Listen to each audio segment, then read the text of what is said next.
మన సంస్కృతి మన సాంప్రదాయాలు ఎప్పటికీ మనతోనే ఉండాలి. భారతదేశపు మహా గ్రంథాలు కావ్యాల సంపూర్ణ సంకలనం. సబ్స్క్రైబ్ చేయండి. Tilak. A wide range of LED lights for indoor and outdoor use. GR Lights make India bright.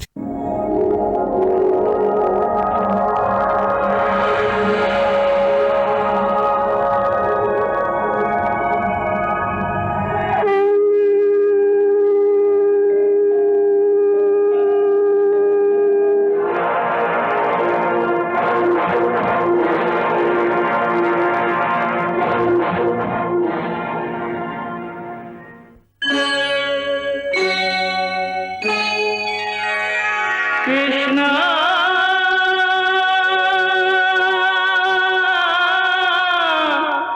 Krishna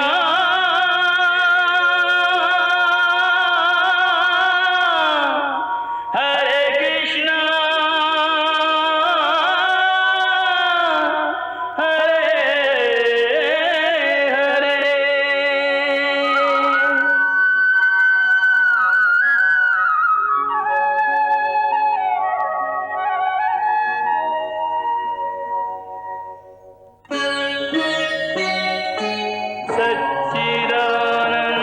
सच्चिदानन्दरूपाय विश्वोत्पत्त्यादिहेतवे तापत्रयविनाशाय श्रीकृष्णाय वयं नमः।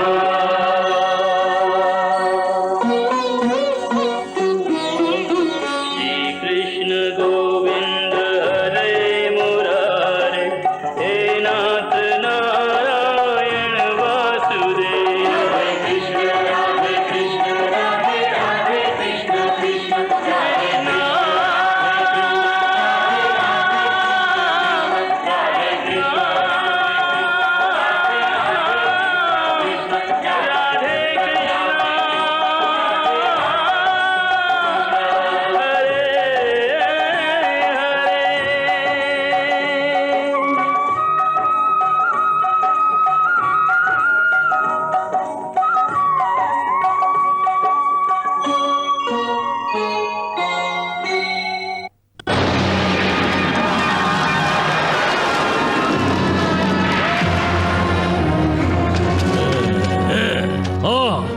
ఆ ఘటోత్కచుడు కూడా నా శత్రువే. అతడు నాకు ప్రాణాంతకమైనాడు. అయినా నీవు వానిపై అమోఘ శక్తిని ప్రయోగించదలుచుకోలేదా? నీ అమోఘ శక్తిని తీయంగ రాజా, ప్రయోగించు. ఏమిటి ఆలోచిస్తున్నావు కర్ణా?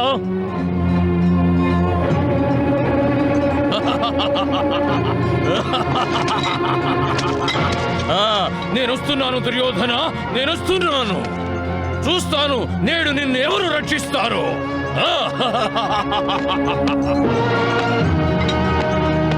యువరాజు దుర్యోధనుడు ప్రాణ సంకటంలో ఉన్నాడు. యువరాజు దుర్యోధనుడు ప్రాణ సంకటంలో ఉన్నాడు. యువరాజు దుర్యోధనుడు ప్రాణ సంకటంలో ఉన్నాడు. నేడే ఈ యుద్ధాన్ని నేను సమాప్తి చేస్తాను. నేడే. వాడు నన్ను వధించాలనుకుంటున్నాడు కదా. వధించని నన్ను వధించని కర్ణా. కానీ నేను మాత్రం పిరికి పొందవలే మరణించను. నేను ఘటోత్కచునితో యుద్ధం చేస్తాను. యుద్ధం. అప్పుడు కర్ణా, నీవు నా శవంపై నిలబడి నీ అంతిమేచ్ఛను నెరవేర్చుకో. నీ అమోఘ శక్తిని ప్రయోగించంగా రాజా, ప్రయోగించు. ప్రియమిత్రమా, ప్రయోగించు.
అంతిమ ప్రణామాన్ని స్వీకరించండి ప్రభు.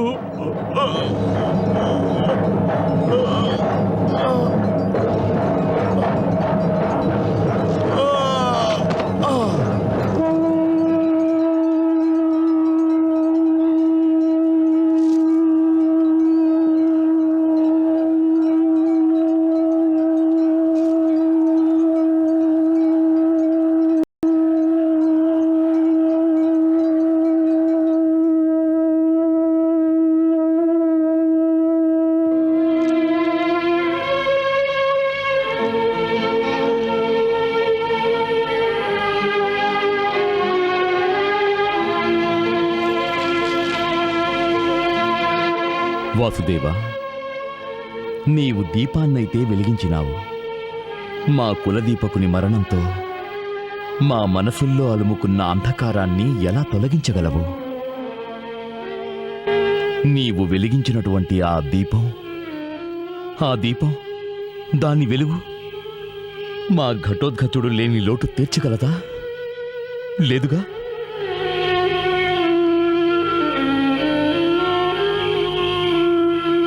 ఇంకనూ అభిమన్యుడు మరణించిన దుఃఖము నుండి తేరుకోనే లేదు. ఈలోగానే విధి మన మనసులకు మరో గాయం చేసింది. అయిన వాళ్ల మృతి వల్ల ఎంత లోతైన గాయం తగులుతుందో అంత లోతైన గాయం బహుశా బ్రహ్మాస్త్రం వల్ల కూడా తగలదు.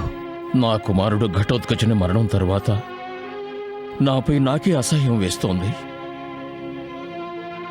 10,000 ఏనుగుల బలముంది. నాగాయుత బల సంపన్నున్నయ్యుండి కూడా నేనేమీ చేయలేని అశక్తుణ్ణైపోయాను. నేను తండ్రినయ్యుండి కూడా నా పుత్రుణ్ణి రక్షించుకోలేకపోయాను. నా కుమారుడు ప్రాణత్యాగం చేస్తూ సహాయం కోసం అవశ్యం నన్ను పిలిచుంటాడు. లేదు భీమసేన, లేదు.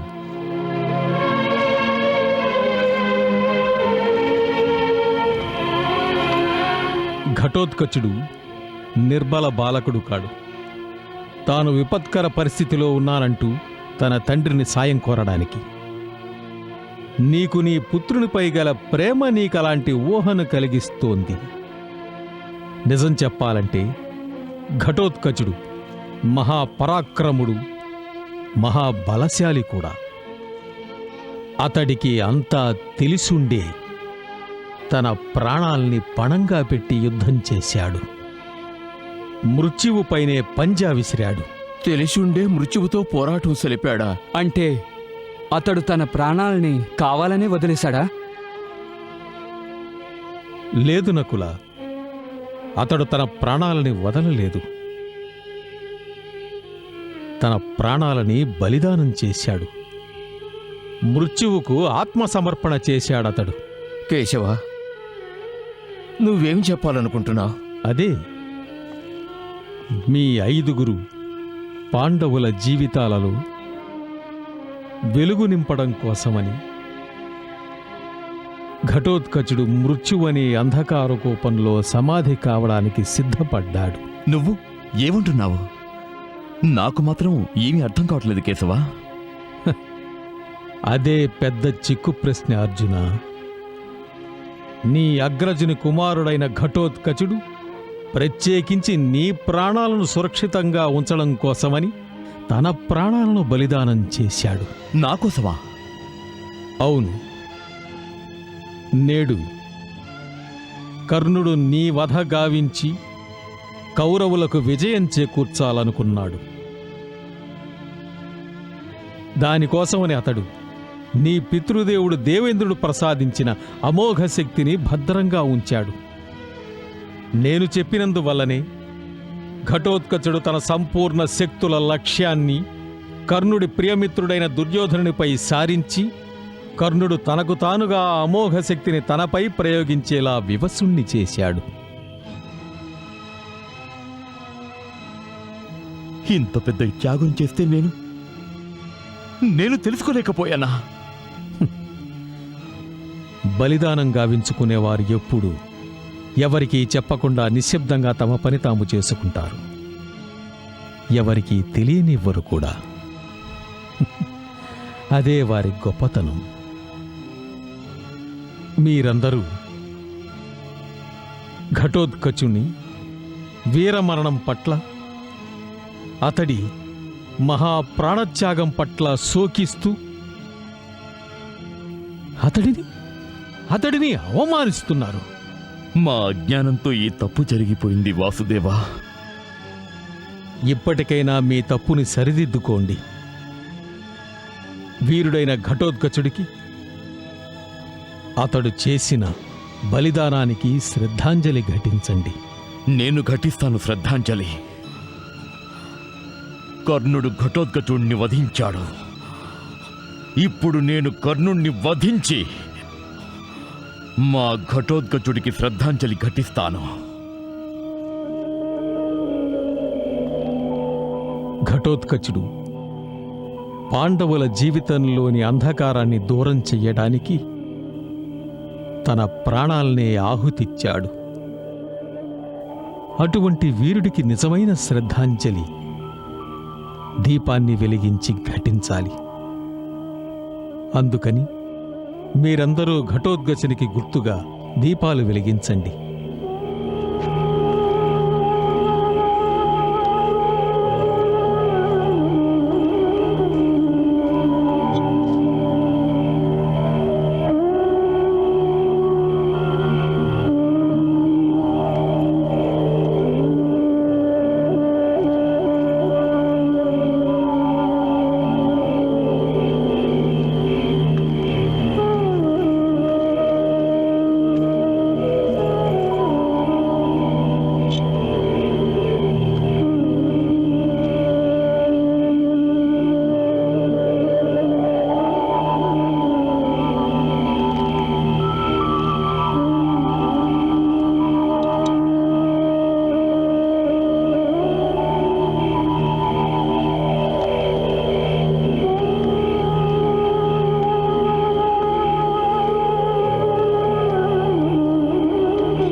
గాంధారి, అంగరాజైన కర్ణుడు పదే పదే వద్దంటున్నా వినకుండా శకుని చెప్పిన మాటలు విని దుర్యోధనుడు కర్ణుణ్ణి అమోఘ శక్తిని ప్రయోగించేలా వివసుణ్ణి చేశాడు. ఏవైనా శకునికి దుర్యోధనుడికి తెలుసు కదా, ఆ అమోఘ శక్తిని ఒకేసారి ప్రయోగించ వీలవుతుందని. ఎవరిపైన ప్రయోగించబడుతుందో వారికి మరణం నిశ్చయమని. ఎందుకంటే దేవేంద్రుని ఆ అమోఘ శక్తి ఎప్పుడూ నిష్ఫలం కాదు. అయినప్పటికీ దానిని అర్జునుడి మీద కాకుండా ఘటోత్కచుని మీద ప్రయోగించాడు. దాన్ని దౌర్భాగ్యమని కాక మరింకేమంటారు? శుభం పలుకు గాంధారి, శుభం పలుకు. శుభం పలికినంత మాత్రాన సత్యం సత్యం కాకుండా పోతుందా? నేడు కురుక్షేత్రంలో సంభవించింది. విధి విధాన రచన ధురీణుడైన ఆ సృష్టికర్త కౌరవుల వినాశనాన్ని చరిత్రలో లిఖిస్తున్నాడు. నువ్వేమంటున్నావు గాంధారి? సత్యమే చెప్తున్నాను మహారాజా. ఎవరి భాగ్యంలో వినాశనం రాసుందో వారి బుద్ధి భ్రష్టు పట్టిపోతుంది. వినాశకాలే విపరీత బుద్ధి అంటారు మహారాజా. అమోఘ శక్తి ప్రయోగాన్ని అర్జునునిపై కాక ఘటోత్కచునిపై కావించి దుర్యోధనుడు ఆ నానుడు సత్యమని నిరూపించాడు.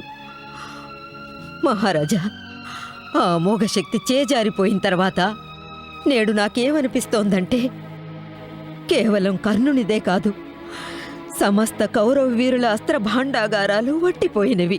నా అస్త్ర భాండాగారం ఇంకా ఖాళీ అవ్వలేదు మిత్రమా. నా అస్త్ర భాండాగారంలో ఇంద్రుడిచ్చిన అమోఘ శక్తే కాదు, ఇంకా ఎన్నో అస్త్రశస్త్రాలున్నాయి. నా గురువైన పరశురాముడు నాకు అస్త్ర విద్యని ప్రసాదించినాడు. ఆ కారణంగా నా అస్త్ర భాండాగారం వివిధ శస్త్రాస్త్రాలతో నిండి ఉన్నది. ఒకే ఒక్క వాసవి శక్తి లేనంత మాత్రాన ఏమైనది? అంతకు మించి శక్తివంతమైన శస్త్రాస్త్రాలు ఉన్నాయి నా దగ్గర. అవి నీకు తప్పక విజయాన్ని సాధించి పెడతాయి.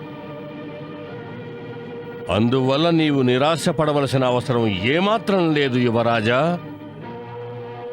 నిరాశ పశ్చాత్తాపాలు రెండూ కలుగుతున్నాయి నాకు. ఎందుకు నేను నా ప్రాణాలు కాపాడుకోవడం కోసం నిన్ను ఘటోత్కచుడి మీద అమోఘ శక్తిని ప్రయోగించమని వివసుని చేశాను? ఎందుకు?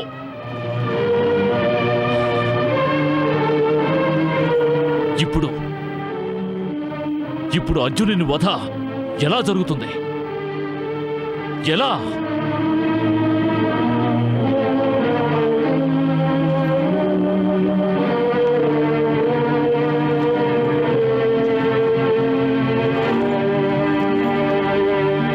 నా వల్ల చాలా పెద్ద తప్పు జరిగిపోయింది కర్ణ. చాలా పెద్ద తప్పు.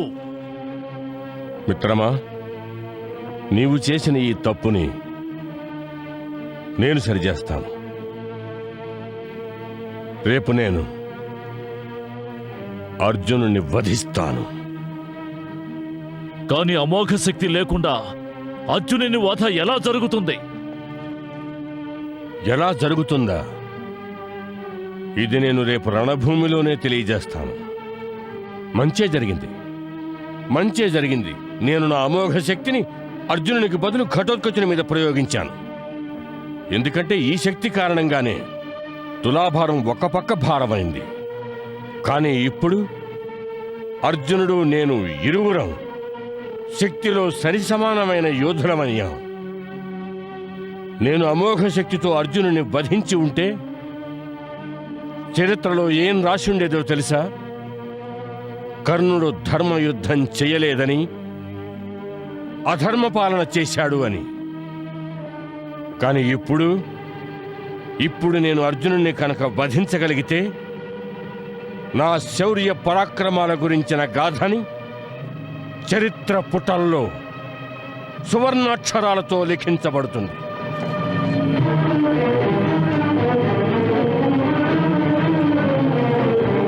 నీ ఆత్మవిశ్వాసం నా సాహసానికి ఊపిరి పోసింది కర్ణ. మరిక నీవు నిశ్చింతగా వెళ్ళు యువరాజా.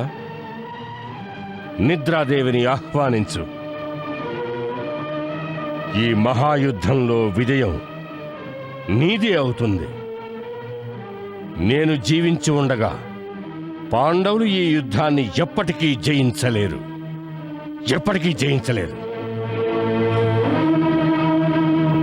నీవు నిశ్చింతగా ఉండు.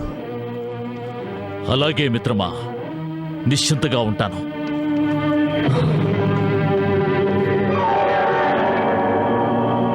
రేపటి యుద్ధంలో నా ప్రాణాలొడ్డి పోరాడతాను మిత్రమా. రేపు రణభూమిలో అర్జునుడైనా ఉండడు, లేదా నేనైనా ఉండను.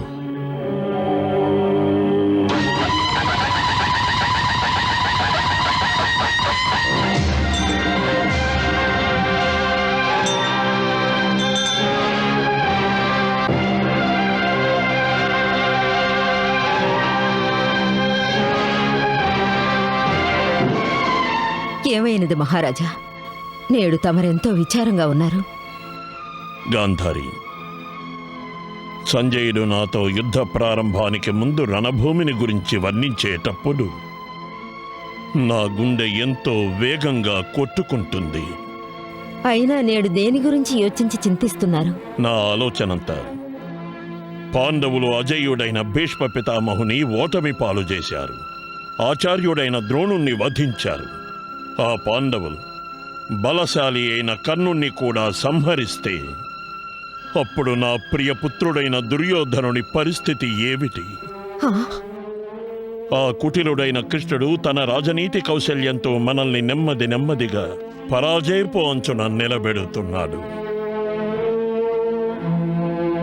ఘటోత్కచుణ్ణి వధించి అందరూ ఏమనుకుంటున్నారంటే కౌరవులు రేపటి యుద్ధాన్ని జయించామని. కానీ ఇందులోనే పాండవుల విజయం, కౌరవుల ఓటమి దాగి ఉన్నాయి. ఎందుకంటే కర్ణుని అమోఘ శక్తి నిర్వీర్యమైన తరువాత అర్జునుడిప్పుడు సురక్షితంగా ఉన్నాడు. మనకు అన్నిటికంటే పెద్ద చింతాకారకుడు శ్రీకృష్ణుడు. అతను ఎంత కుటిలుడంటే తన మనసులో మాట చెప్పకుండానే ఏదో ఉపాయం పన్ని తన పని చేసుకుపోతాడు. రేపు జరగబోయే యుద్ధానికి సంబంధించి ఈ రాత్రి కృష్ణుడు పాండవుల మనసుల్లో ఎలాంటి చిచ్చును రగిల్చి ఉంటాడో మనకు తెలియదు. దాడి చెయ్యండి! దాడి చెయ్యండి!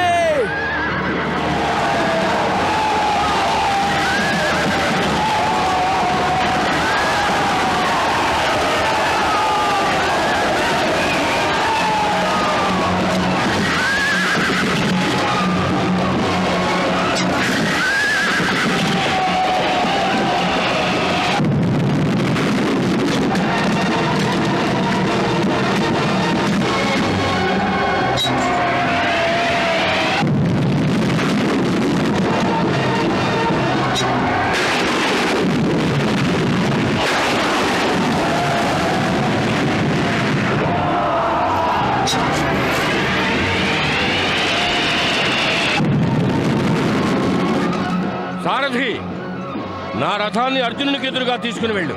వెళ్ళు! గాంధారి, నేడు కర్ణుని ఆత్మవిశ్వాసము మధ్యాహ్నపు సూర్యుడి వలె ప్రకాశిస్తున్నట్టుంది. అవును మహారాజా. అమోఘ శక్తి చేజారిపోయిన తర్వాత కూడా అర్జునుడితో యుద్ధం చేయడానికి ఉత్సాహంగా ఉన్నాడు. ఇది విని నా ఆత్మవిశ్వాసం మరింత పెరిగింది. ఎందుకంటే అంగరాజైన కర్ణుడే మహాభయంకరమైన అస్త్రం. నా ప్రియపుత్రుడైన దుర్యోధనుని అస్త్ర భాండాగారంలో ఇంకా మిగిలున్నాడు. అతడే విజయాన్ని చేకూర్చగలడు.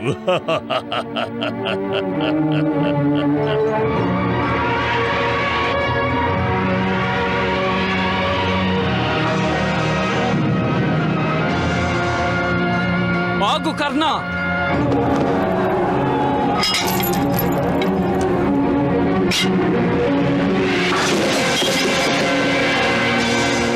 అంగరాజా, నన్ను వధించు!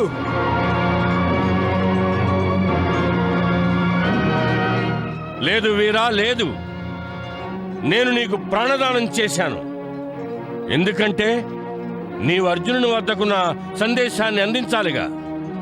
కర్ణుడు అతడితో యుద్ధం చేయడానికి అతడి కోసం ఎదురు చూస్తున్నాడని చెప్పు. వెళ్ళు!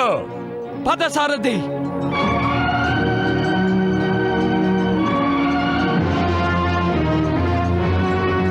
నువ్వు కేవలం అర్జునుడి గురించే ఎదురు చూస్తున్నావా? నా గురించి కాదా? ఓరి సూతపుత్ర, నువ్వు కేవలం అర్జునుడి గురించే ఎందుకు ఎదురు చూడ్డాం? నిన్ను నరకానికి పంపించడానికి నేనొక్కడే చాలు. ఓరి రాధేయ, నువ్వు భీష్మ పితామహుడు సేనాపతి అయ్యాక నీవు అర్జునుని బాణాల నుండి తప్పించుకోవడానికి, నిన్ను నువ్వు కాపాడుకోవటానికి 10 రోజుల పాటు శిబిరంలో దాక్కున్న సిగ్గులేని పిరికి పందవి. ఇప్పుడు వీరయోధుడిలాగా డంబాలు పలుకుతున్నావా? పులితోలు కప్పుకున్నంత మాత్రాన మేక పులైపోదు. చాలించు నీ నాటకాన్ని. ఇది రంగస్థలం కాదు, రణస్థలం. రణస్థలం. ఇక్కడ నాటకాలు కాదు, యుద్ధం జరుగుతుంది. యుద్ధం. నీకు గనక భుజబలమే ఉంటే ఈ భీమసేనుని ప్రహారాన్ని నిరోధించు. కాచుకో.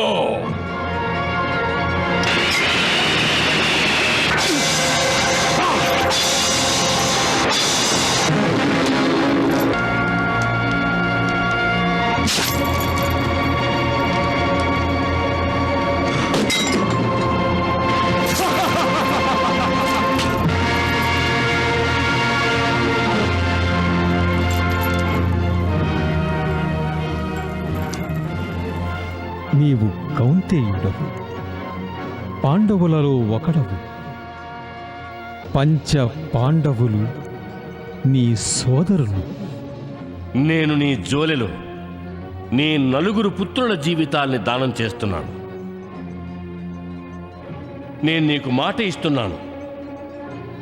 నేను అర్జునుణ్ణి తప్ప మిగిలిన ఏ పాండుకుమారుణ్ణి వధించను. ఏం సూతపుత్ర, యుద్ధం చేయడం కూడా మర్చిపోయావా నువ్వు?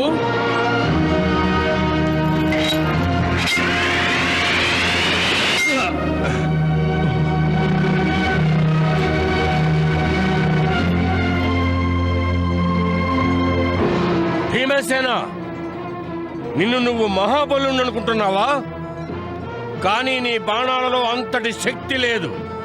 వాటిని ప్రయోగించడం వల్ల నా అడుగులు తడబడడానికి. నువ్వు నీ యుద్ధాన్ని చేశావు. ఇప్పుడు నా బాణాల్ని ఎదుర్కోవడానికి సిద్ధంగా ఉండు కుంతి పుత్ర.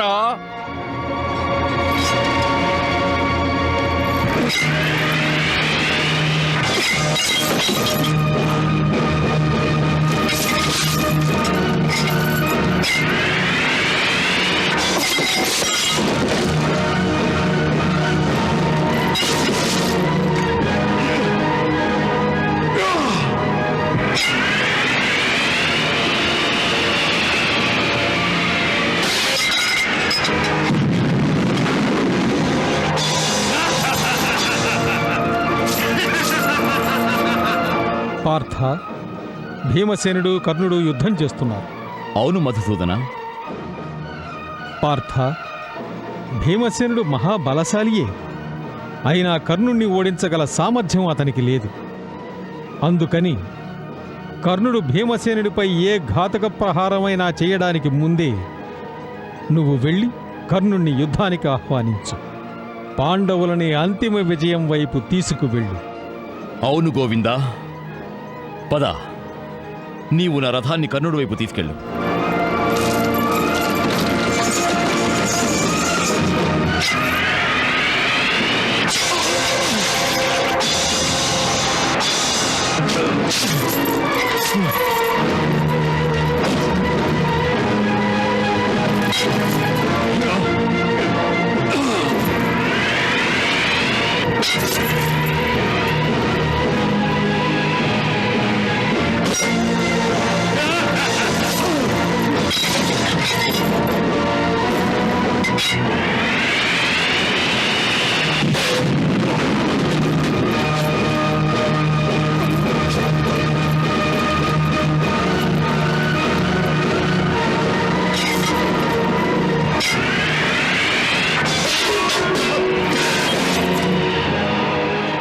ఫళా కర్ణ, ఫళా.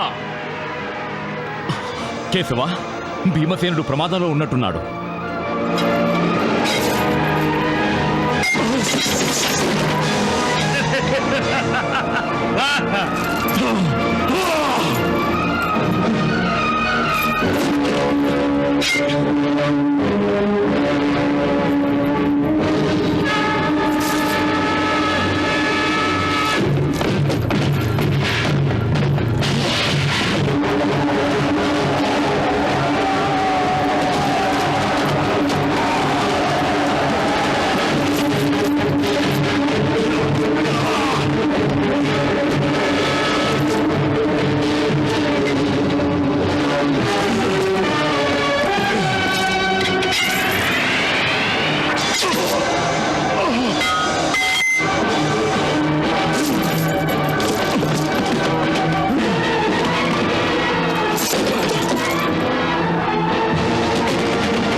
జోలెలో నీ నలుగురు పుత్రుల జీవితాల్ని దానం చేస్తున్నాను.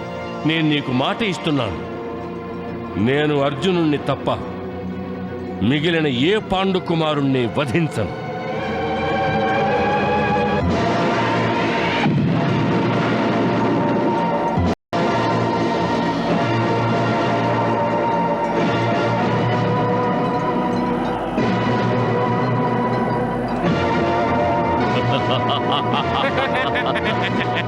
చూసావాళ్ళుడు ఉరుకోదరుని అవస్థ.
నేను మహాబలవంతుణ్ణనుకుని విర్రవీగే భీమసేనునకు కన్నుని వల్ల చావు తప్పి కన్నులట్టబోయింది.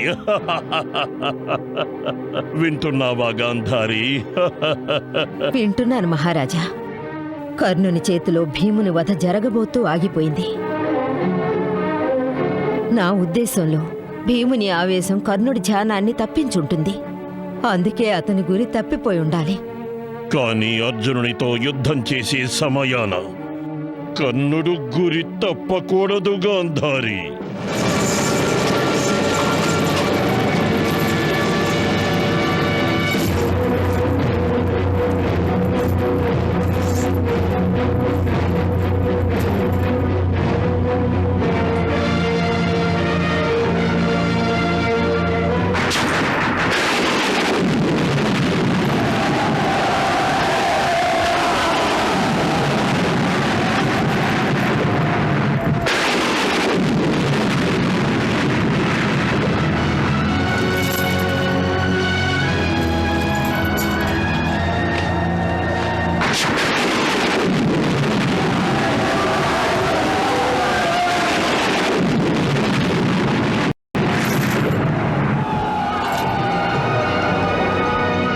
అల్లుడు, ఒకవేళ ఈ కర్ణుడు అర్జునుడు ఒకరికొకరు ఎదురుపడలేదు కదా?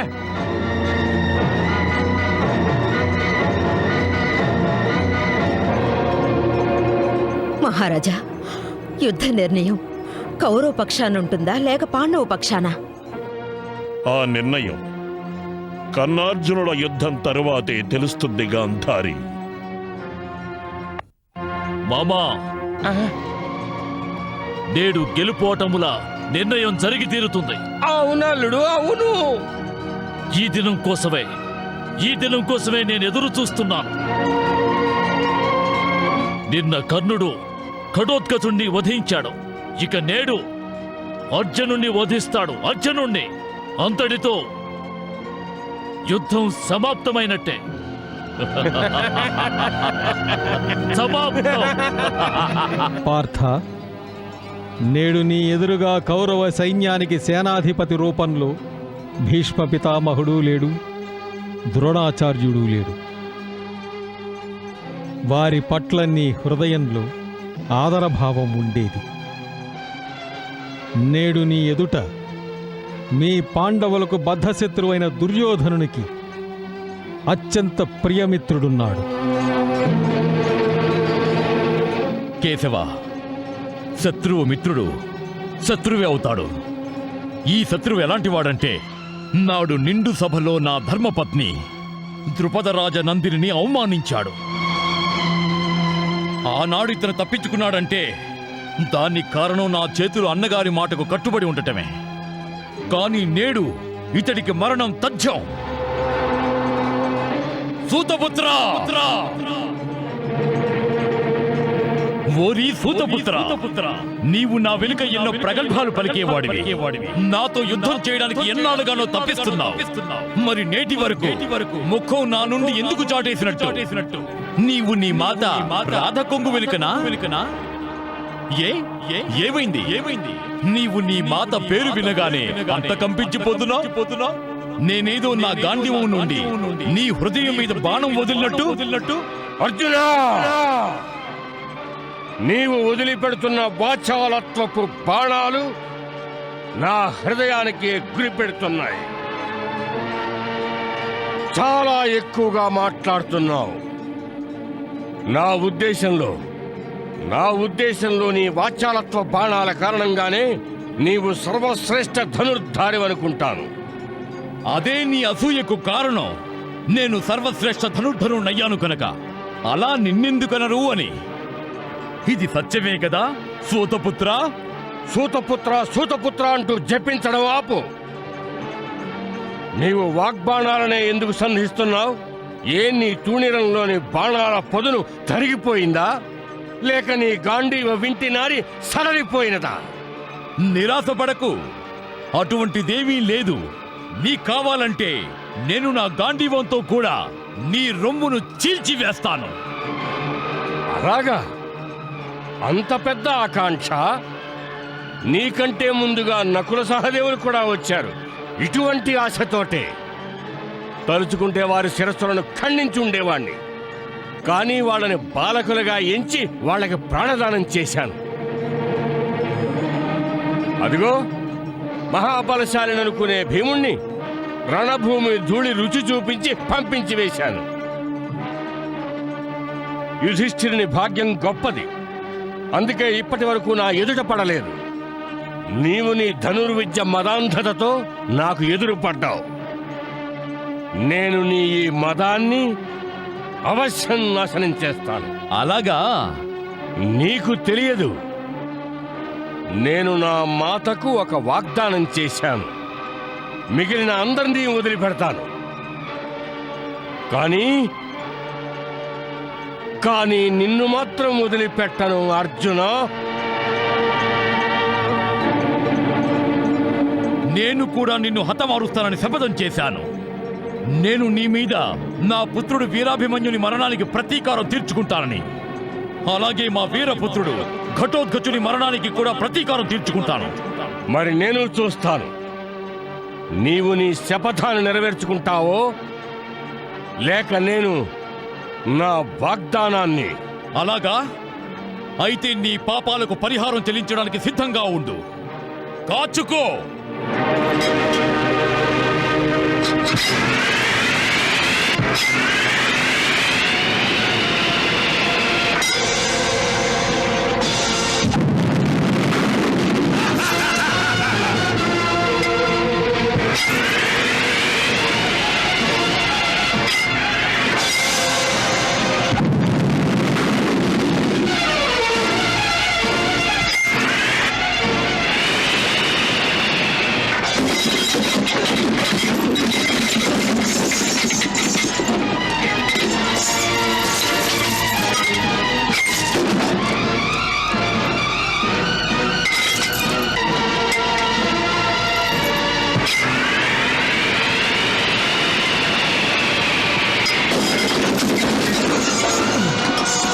భళ భళ కర్ణ భళ.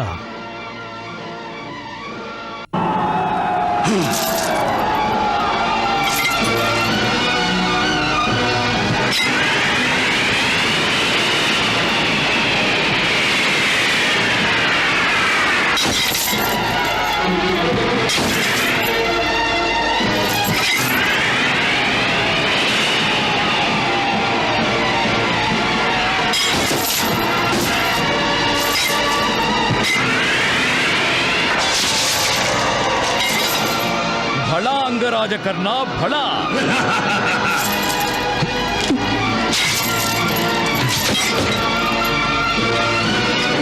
సూతపుత్ర, సారథికి బాణం తగిలితే నీవు గాయపడ్డావా? కుంతి పుత్ర, నీవు ఒక ధనుర్ధరుడివేనా? నీకు నీ సారథిని రక్షించుకోవడమే తెలీదు. నిన్ను నీవు సర్వశ్రేష్ఠ ధనుర్ధరుడని అనుకుంటావు. నీ సారథినే నీవు రక్షించుకోలేవు, ఇక నిన్ను నీవేం రక్షించుకోగలవు?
భీమసేన, కర్ణార్జునుల ఈ భయంకరమైన యుద్ధం కారణంగా నా మనసు ఎంతో అధైర్యపడుతోంది.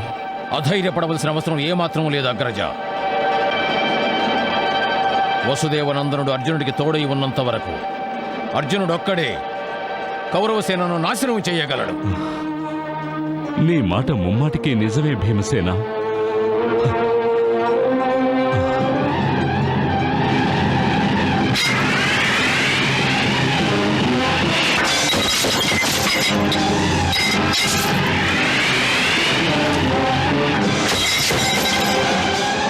సూతపుత్ర, నీకు కనీసం ధనస్సు పట్టుకోవడం కూడా రాదు.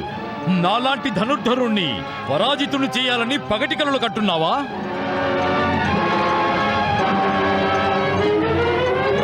అర్జునా!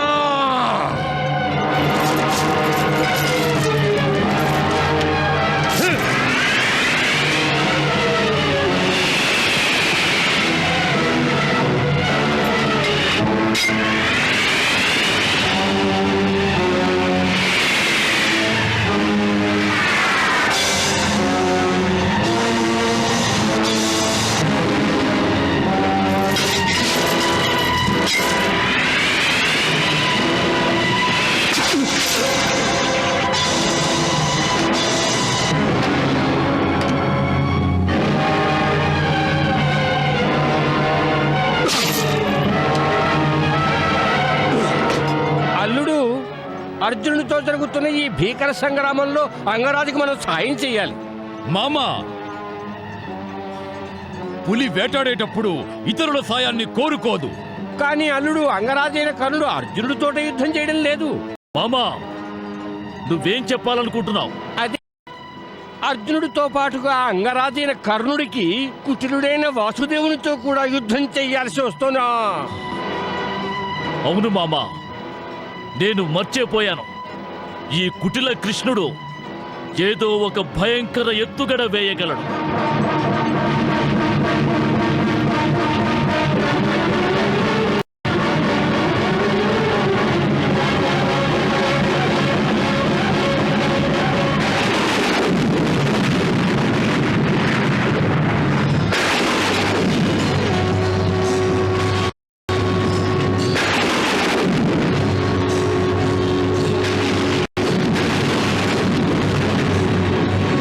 పార్థ, సావధానంగా ఉండు. కర్ణుడు వైష్ణవాస్త్రాన్ని ప్రయోగించనున్నాడు. చూస్తున్నాను కేశవ, చూస్తున్నాను.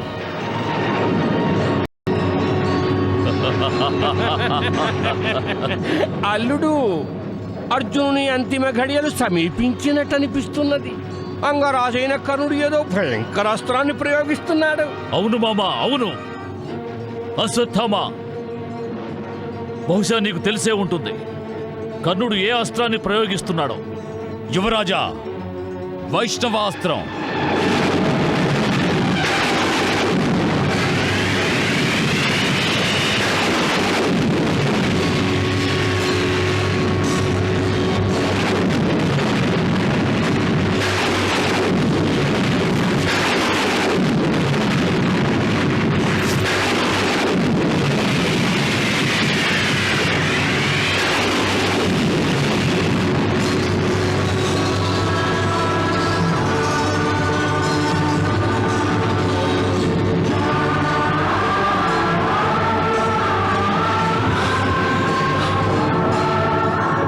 వాసుదేవా, భళా. కృష్ణ